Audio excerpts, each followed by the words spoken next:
Assalamualaikum warahmatullahi wabarakatuh. Kami dari kelompok 12 yang beranggotakan Mega Intan Muslimah NPM 18 10 10 10 27, Wanda Hamidah NPM 18 10 10 10 30, dan Rizky Maesa Wahid NPM 18 10 10 11 04. Kami akan menyampaikan hasil wawancara kami di BMT Karisma. Yang pertama yaitu profil koperasi. Nama koperasi Baitul Mal Karisma. Alamat koperasi Jalan Jeruk Timur nomor 9, Kramat Selatan, Magelang Utara, Kota Magelang, Jawa Tengah 56115. Jam kerja mulai jam 8 sampai 16.30 waktu Indonesia Barat. Telepon 0293 3191 828.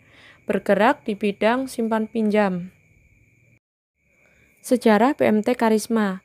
Karisma merupakan singkatan dari Keluarga Remaja Islam Magelang yang awalnya merupakan sekelompok pelajar Islam di Magelang pada tahun 1985. Pengajian ini kemudian berkembang menjadi gerakan dan organisasi Karisma dengan mengadakan kegiatan keagamaan di kalangan pelajar SMA di Kota Magelang.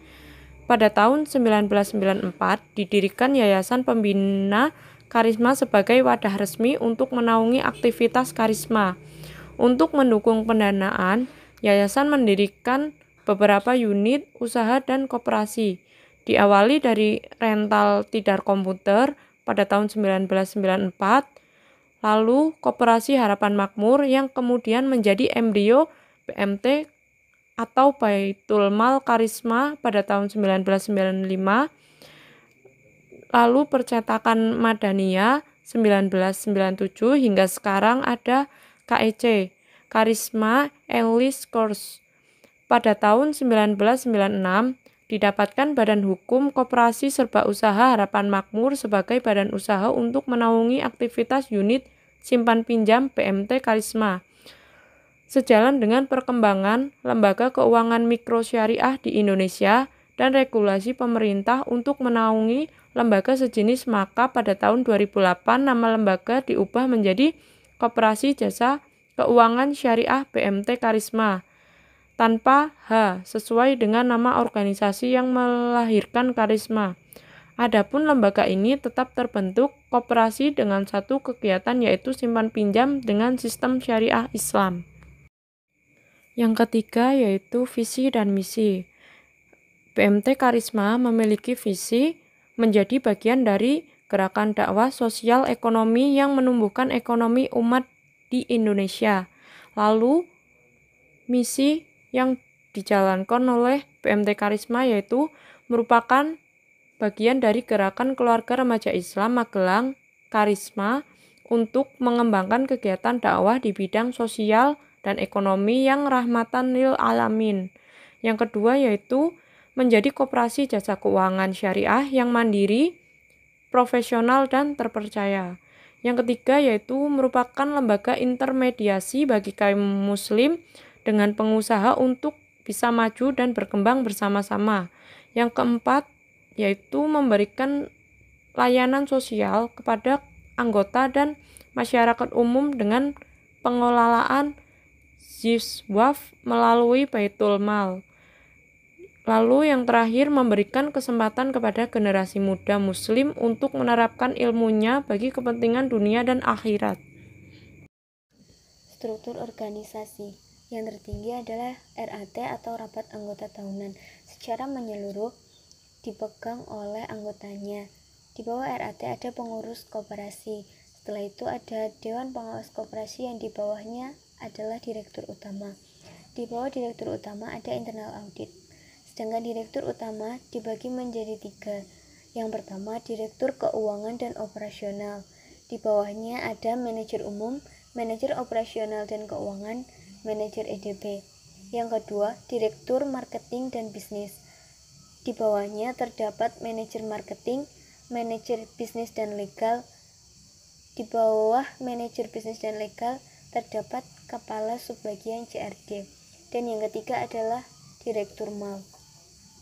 Kemudian juga ada manajer HRD dan manajer cabang. Pada manajer cabang, di bawahnya terdapat kepala subbagian operasional dan keuangan dan kepala subbagian AO. Pada kepala subbagian operasional dan keuangan terdiri dari admin, teller, dan cleaning service. Kepala subbagian AO terdiri dari kolektor.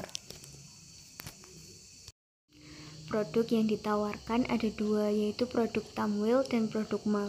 Pada produk Tamwil berisi yang pertama simpanan karisma, yang kedua simpanan pendidikan, yang ketiga simpanan kurban, yang keempat simpanan pembiayaan, dan yang kelima pembiayaan. Sedangkan produk mal berisi yang pertama beasiswa pendidikan, yang kedua pemberdayaan umat atau pinjaman kebajikan, yang ketiga layanan kesehatan, yang keempat sedekah barang, dan yang kelima wakaf mobil. Perkembangan PMT Karisma. Dari awalnya menyewa gedung di daerah Gotong Royong, lalu mendirikan gedung di daerah Sanden yang sekarang menjadi kantor pusat, hingga memiliki cabang di Gerabak, Temanggung, Muntilan, dan Salaman. Kendala dan masalah yang dihadapinya ada 4, yaitu yang pertama aspek manajerial atau catat-mencatat, yang kedua ada aspek kolateral atau jaminan, yang ketiga ada aspek internal atau sumber daya manusia, dan yang keempat sisi persaingan usaha. Tantangan ke depan yang dihadapi. Teknologi. Di zaman sekarang ini sudah banyak yang menggunakan teknologi dengan sistem online. Di KSPPS Karisma ini penggunaan teknologi masih terbatas.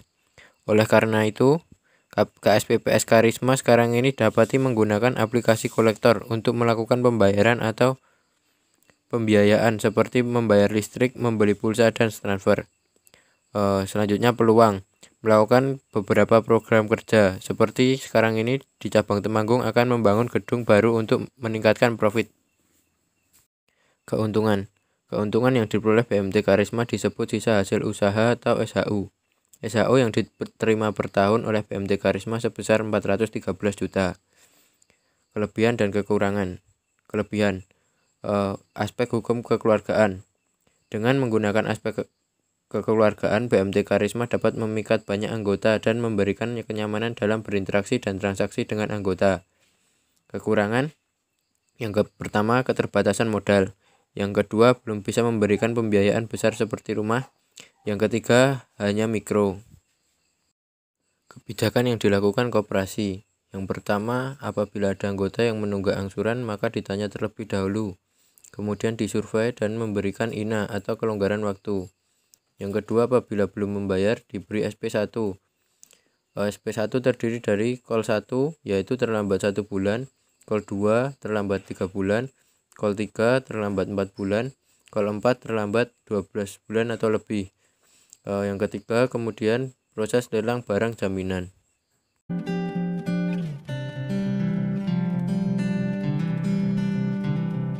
Kau datang tak kala sinar senjaku telah redup, dan pamit ketika purnamaku penuh seutuhnya. Kau